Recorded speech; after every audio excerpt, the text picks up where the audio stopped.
Welcome back to the Marketing Muscle Up podcast show. I'm Richard Eternji, and today we're talking about tweets. I've got Ev Chapman. How you doing, Ev? I'm great. How are you? Good, thank you. It's been a while since we've jammed. Yeah, I feel like it's been ages. Yeah, totally. And I thought we would kind of maybe catch up to some bit more of a tactical piece today around conversation that, well, a question I've been getting asked a little bit around some different platforms to market your business. We all know the usual suspects. We've got a thing called Facebook that we either love or we hate.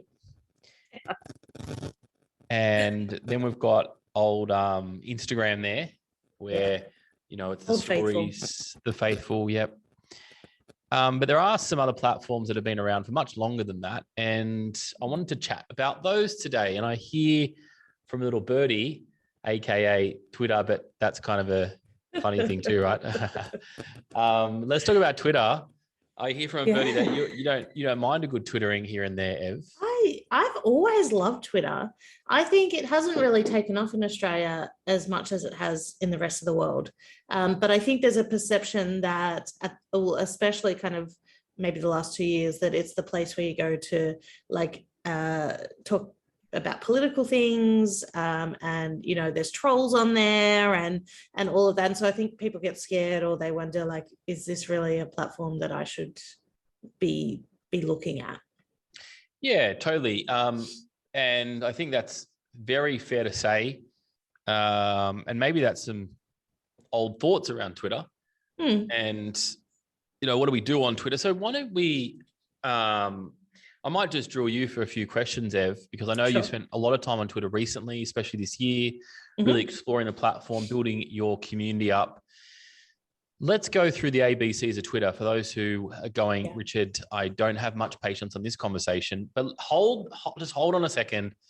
There is a possibility on Twitter. So number one, let's talk about Twitter and let's talk about it. Like, who's it for? Like, do you think it's a decent platform for fitness pros, or you're a personal trainer or studio or gym owner?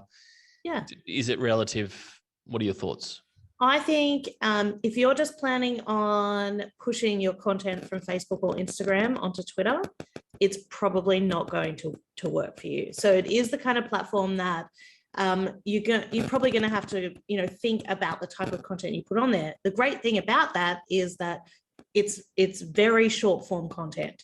So if you don't like writing, great. You only get 280 characters to write something.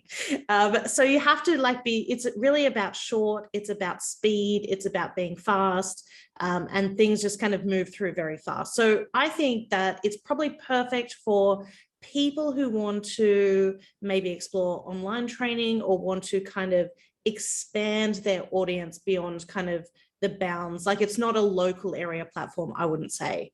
Whereas, somewhere like Facebook or Instagram, you're probably trying to attract more of your local area people.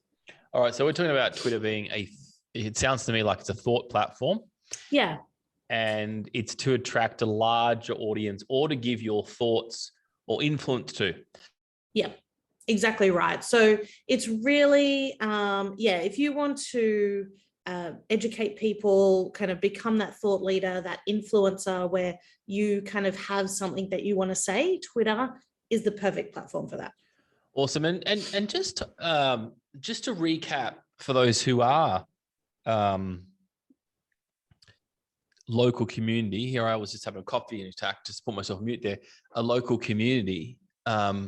Being a thought leader is a decision-making process. When you decide which venue to go to, it sounds to me that's a brand position. Like, if we brand ourselves as the thought leader, and there is a platform to have our soapbox, as we say, well, it's definitely something to consider for 2022. Yeah, I think so. And I think Twitter itself is putting, I think for a long time, Twitter was the same. You had 140 characters only. It was text-based only. And probably for about maybe 6, 7, 8 years, it was the same. And what they've done is they're really stepping up their product. So now you can have 1-minute videos on there. They're doing a lot in terms of audio. So if you remember Clubhouse, which was like the biggest thing at the beginning of the year, where you kind of have these audio rooms, and a lot of people built a really good following on Clubhouse. The problem is that's not connected to any other of your social media. So Twitter came out with these things called Twitter Spaces, which are the same as a Clubhouse room. So basically you get a whole lot of people in a room and you speak and you can get people up on stage. And so they have that same kind of feel. So they're doing a lot kind of with all different kinds of media, definitely around that kind of being an authority figure. Yeah, love it. Building that audience, yeah. Okay, so Twitter, something to consider for 2022. Yep. All right, so let's say we want to build authority. We want to get into that space and we want to be seen to potential audiences. And I just think it's a branding piece. You'd be seen and then you're running an ads or Facebook organic traffic and it's another platform, people to pop and see you. How much time do you have to spend on it? Because we know it's a big piece around, like everything, authenticity, building community up. What about, you know, if you're playing on Facebook for years and you're in Instagram land and you go to a new, like, it's like you're going to a new party, it feels like to me, and you don't know any friends. Is that the case, or it can be the case? Okay. It can feel like you are tweeting into the void of nothing, especially if you have very little followers or you're starting from zero. I think in that case, really what you want to do, like it's consistency that wins the game on Twitter.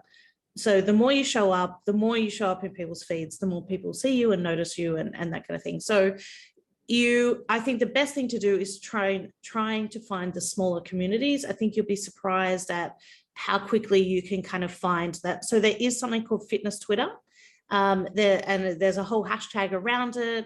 There's a whole lot of people who, you know, talk about fitness, health, you know, and the other thing that you've got is you've got a big audience of entrepreneurs, business owners, creators, all of that, who are probably sitting in front of the computer all day, every day, and wondering, I wonder how I can get healthy. And so you've got a huge audience of those people that are ready and willing to listen to what you have to say. Yeah, it is a new world. And especially if you are, we're going to do an episode on this too, if you are kind of in that world of doing maybe more online training, it is another avenue that you can be using. And I like the flip on that. There's a lot of creators that are sitting on their butts all day long and, you know, big audience there. And I think the other thing you have to remember is on Twitter, people are hungry for information.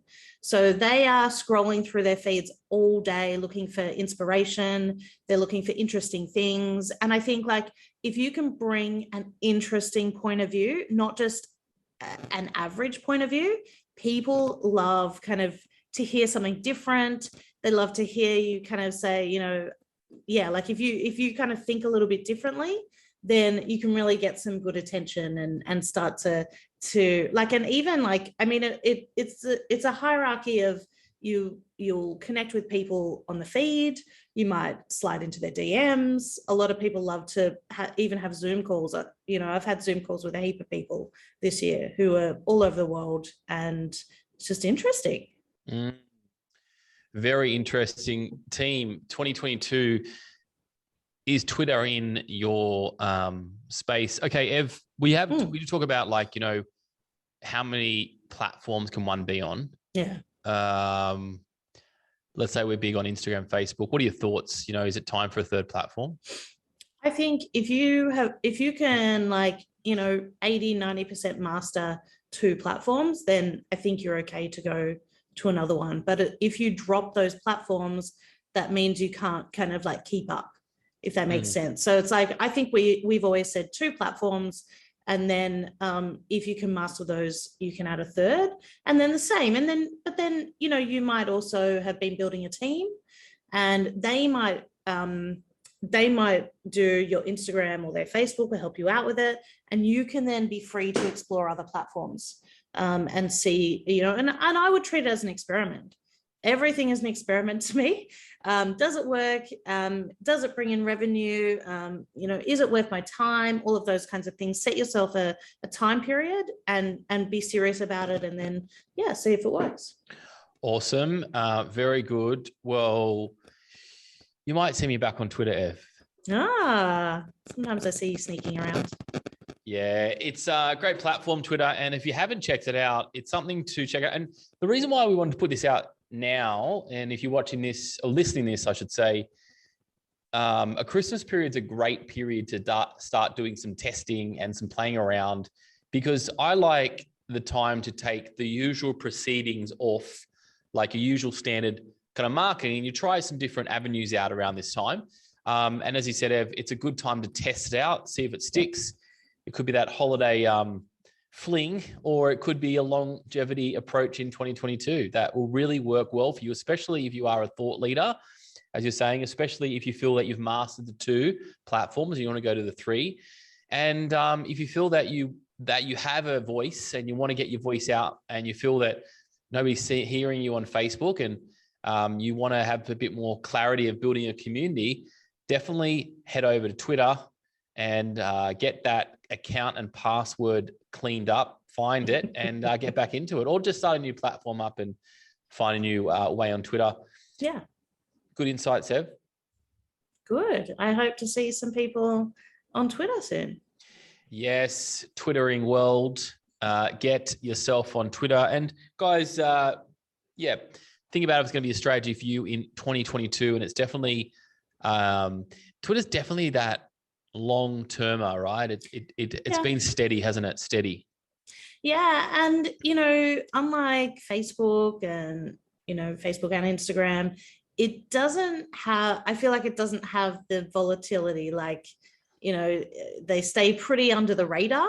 And maybe that's just their position in the market. But it does seem, pretty stable.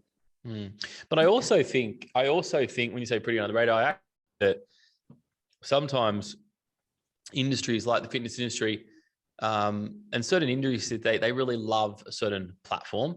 Yeah. And I think, if we were another industry like journalism or anything like that, it would be the number one choice. It is. Yeah, you're absolutely right. So any kind of knowledge-based industry like journalism, writing, all of that kind of thing, they have a fairly big presence on Twitter.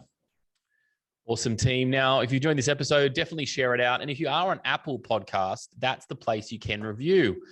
We had a client that came, a person who's listening to the podcast said, you can't review on Spotify. Yes, you can't review on Spotify. I don't know why. We'll ask Spotify, but you can review on Apple. So if you're on Apple, give it a love. And if you're on Spotify, share it out. Thanks for tuning into this episode of The Marketing Muscle Up. Marketing Muscle Up.